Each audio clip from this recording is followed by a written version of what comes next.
Hello friends, welcome to fintech Adda channel. Now हमने हमारे पहले वीडियो में देखा था कि व्हाट इज आईपीओ, आईपीओ क्या होता है। अब हम इस वीडियो में डिस्कस करने वाले हैं अबाउट एसएमई आईपीओ। तो आईपीओज हमने देखे थे कि टू टाइप्स के होते हैं, main board IPOs and SME IPOs. तो हम देखेंगे कि एसएमई आईपीओज क्या होते हैं, क्यों इन्हें आईपीओ लाने की ज़रूरत है, and what are the requirements that they have to fulfill to bring an IPO. So let's start our video. Now main board IPOs तो काफ़ी large companies issue करती ही हैं, for example LIC ने, नायका ने, then recently Avalon Technologies। तो इनके लेकिन IPO काफ़ी बड़े होते हैं, like 100 करोड़ 200 करोड़ और maybe more than that also। लेकिन उन स्मॉल एंड मीडियम एंटरप्राइजेस का क्या, उन कंपनीज का क्या जो कि काफ़ी छोटी हैं in comparison to the main board companies या लार्ज कंपनीज। छोटी हैं in the sense of their turnover, in the size of their operations. So ये काफ़ी छोटी होती हैं, लेकिन they also need growth and funds for their expansion. And so to facilitate their growth and expansion, these SME companies can also get the listing benefits by listing on NSE Emerge platform and BSE SME exchange.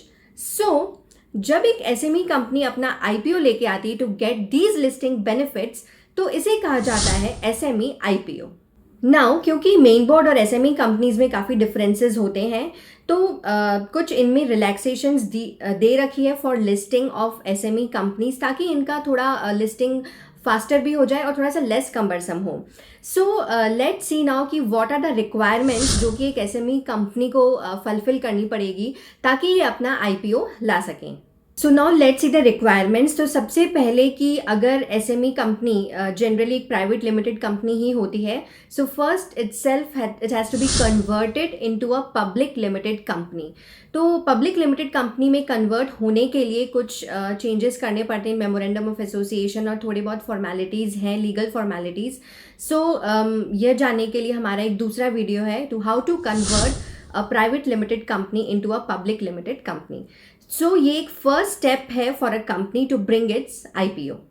Also ये भी ध्यान में रखना चाहिए कि जो foreign companies हैं which have जिनका ऑफिस इंडिया में है, they are not eligible for listing in India. Okay, क्योंकि they are not registered under the companies act 1956 और 2013।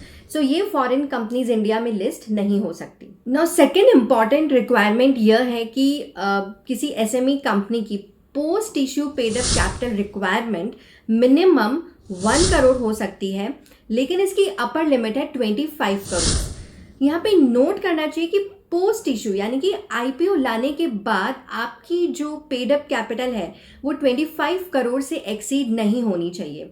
और मिनिमम वही कंपनीज आईपीओ ला सकती हैं, एसएमई आईपीओ, जिनका post issue paid up capital minimum 1 crore होएगा। यानी कि 1 करोड़ लोअर लिमिट है और अपर लिमिट है 25 करोड़। तो इसे हम समझते हैं एक एग्जाम्पल से।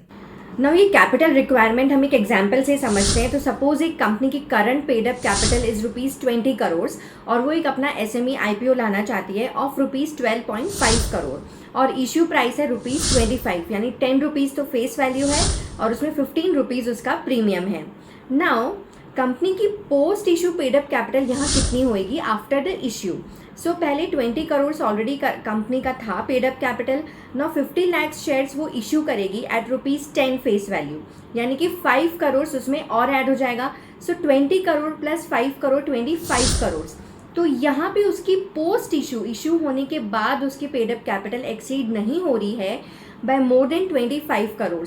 सो this company will be eligible to bring its IPO. So यहाँ पे मेन बात जो ध्यान रखनी है वो यह है कि हमें जो सिक्योरिटीज़ प्रीमियम हम जो ले रहे हैं, जो प्रीमियम है हमारे लिस्टिंग प्राइस में, उसका अमाउंट हमें इंक्लूड नहीं करना है पेड अप कैपिटल में, बिकॉज हम पेड अप कैपिटल कैलकुलेट कर रहे हैं and we are not calculating the net worth. So this is an important point to look. Now another requirement ये है कि एक कंपनी, एसएमई कंपनी को आईपीओ लाने के लिए उसकी net tangible assets should be minimum of ₹1.5 CR। Now company की नेट टेंजिबल एसेट्स क्या होती है? सो नेट टेंजिबल एसेट्स है कि जो कि कंपनी के जो भी फिजिकल एसेट्स हैं that are appearing on the balance sheet, for example property, plant, equipment और जो भी फिजिकल एसेट्स हैं, देन उसमें से जो इनटैंजिबल एसेट्स हैं, for example goodwill, patents, trademarks, और जो कंपनी की लाइबिलिटीज़ हैं, वेदर शॉर्ट टर्म और लॉन्ग टर्म, पेएबल्स, तो इन सब को डिडक्ट करने के बाद, यानी कि टोटल एसेट्स में से ये जो इनटैंजिबल एसेट्स और कंपनी की लाइबिलिटीज़ हैं उन्हें डिडक्ट करने के बाद जो वैल्यू आती है, that is called net tangible assets. और ये net tangible assets minimum 1.5 CR की होनी चाहिए, तो ही एक कंपनी SME IPO ला सकती है। तो ये जो नेट टैंजिबल एसेट्स आता है, इन्हें हम बुक वैल्यू भी बोल सकते हैं, और ये बुक वैल्यू काफ़ी इंपॉर्टेंट होती है to ascertain the valuations of the company. Now practical example देखते हैं। तो सपोज अगर कंपनी के total assets which includes all the physical assets, property, plant, equipment, even उनके करंट एसेट्स जैसे कि stock, inventories, cash, finished goods, तो इन सबको इंक्लूड करके कंपनी का टोटल एसेट्स अगर 2 करोड़ आता है और उनकी गुडविल है सपोज 20 lakhs की, और उनकी जो लाइबिलिटीज़ हैं जो इंक्लूड करती है current liabilities and long term liabilities 30 lakhs हैं, तो 20 + 30 50 lakhs उनका माइनस हो जाएगा फ्रॉम द टोटल एसेट्स। तो ये 1.5 CR जो आया है वो है नेट टैंजिबल एसेट्स। तो इस तरह से नेट टैंजिबल एसेट्स का कैलकुलेशन होता है। नाउ अनदर रिक्वायरमेंट जो सेटिस्फाई करना पड़ेगा for a company to bring SME IPO, वो ये कि उसका जो नेटवर्थ है वो प्रिसीडिंग फाइनेंशियल ईयर, जबकि उसने जिस ईयर में वो IPO एप्लीकेशन डालना चाहती है, तो उसके प्रिसीडिंग फाइनेंशियल ईयर में उसका नेटवर्थ पॉजिटिव होना चाहिए। और यहाँ पे नेटवर्थ वापस कैलकुलेशंस वही है कि total assets minus total liabilities, लेकिन यहाँ पे डिफरेंस ये है कि जहाँ पे नेट टैंजिबल एसेट्स में हमने इनटैंजिबल एसेट्स जैसे गुडविल, पेटेंट्स, इन सबको डिडक्ट किया था, यहाँ पे वो डिडक्शन नहीं होता है।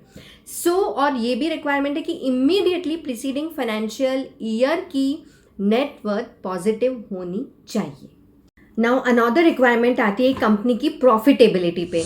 तो कंपनी की जो प्रॉफिटेबिलिटी और एबिडा है, तो EBITDA at least for 2 years out of 3 preceding years, जिस साल में उसने IPO लाना चाहती है, IPO एप्लीकेशन उसने करी है, तो उसके पिछले 3 सालों में से 2 years, for 2 years it should be profitable, यानी कि उसका EBITDA means earning before deducting the tax, depreciation and amortisation, तो उसके पहले का जो प्रॉफिट है वो पॉजिटिव होना चाहिए। Now another requirement that SME company has to fulfil, वो ये है कि किसी कंपनी को चालू किए या एक पार्टनरशिप फर्म बने हुए, इवन अगर लिमिटेड लाइबिलिटी पार्टनरशिप फर्म है तो उसे इनकॉर्पोरेट हुए और ऑपरेशंस चालू हुए एटलीस्ट 3 years हो जाने चाहिए। सो ये एक ट्रैक रिकॉर्ड होना चाहिए फॉर एटलीस्ट 3 years। नाउ हमने ये तो देख लिया कि क्या क्या रिक्वायरमेंट्स है ताकि एक SME कंपनी अपना IPO ला सके, लेकिन ये सब फुलफिल करना और देखना is not that easy.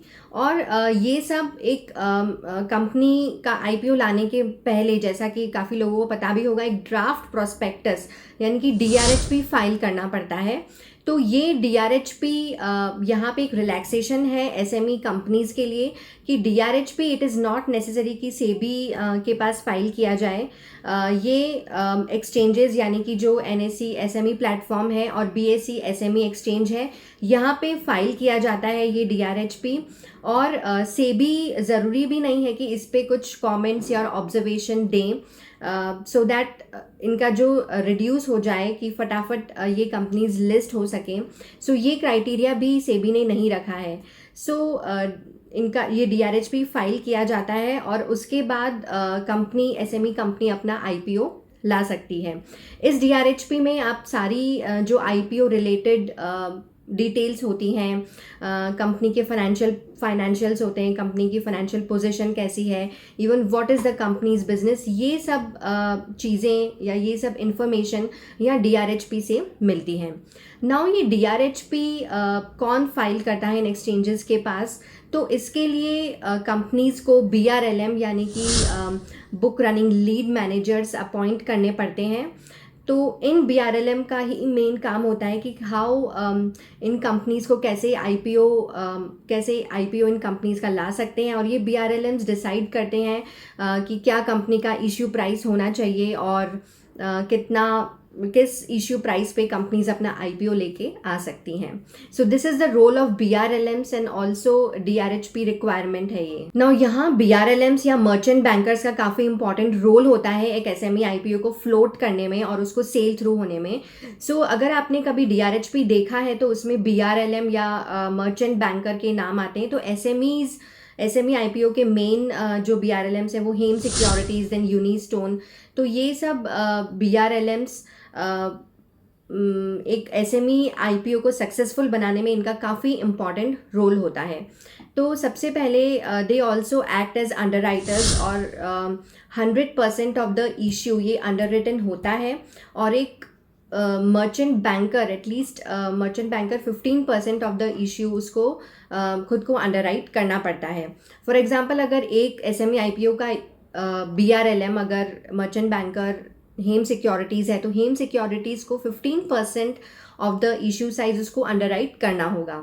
Then since 100% underwriting चाहिए होती है, सो जो बाकी का जो रेस्ट अंडरराइटिंग है वो किया जाता है दूसरे अंडरराइटर्स के साथ. एंड द जो मर्चेंट बैंकर होता है it enters into an agreement with these underwriters. Now ये सब इंफॉर्मेशन कि मर्चेंट बैंकर ने कितना अंडरराइट किया है इशू, ये सब ऑफर डॉक्यूमेंट में यानी कि डीआरएचपी में अवेलेबल होती है. और ये इवन सेबी के पास सारी जो अंडरराइटिंग अग्रीमेंट्स एंटर किए जाते हैं दूसरे अंडरराइटर्स के साथ, उनकी कॉपी भी सेबी को देनी पड़ती है. Now there are other miscellaneous requirements that need to be fulfilled. तो ये मिसलेनियस रिक्वायरमेंट्स जैसे कंपनी की खुद की वेबसाइट होनी चाहिए, तो ये सब हमने स्क्रीन पे दे रखी है मिसलेनियस रिक्वायरमेंट्स. सो इनको भी फुलफिल करना ज़रूरी है.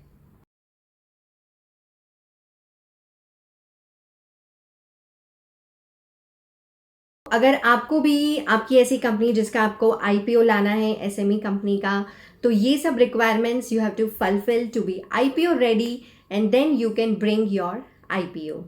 नीचे वीडियो में लिंक है and you can find step by step process of SME IPOs, even eligibility criterias of bringing SME IPO क्या होता है.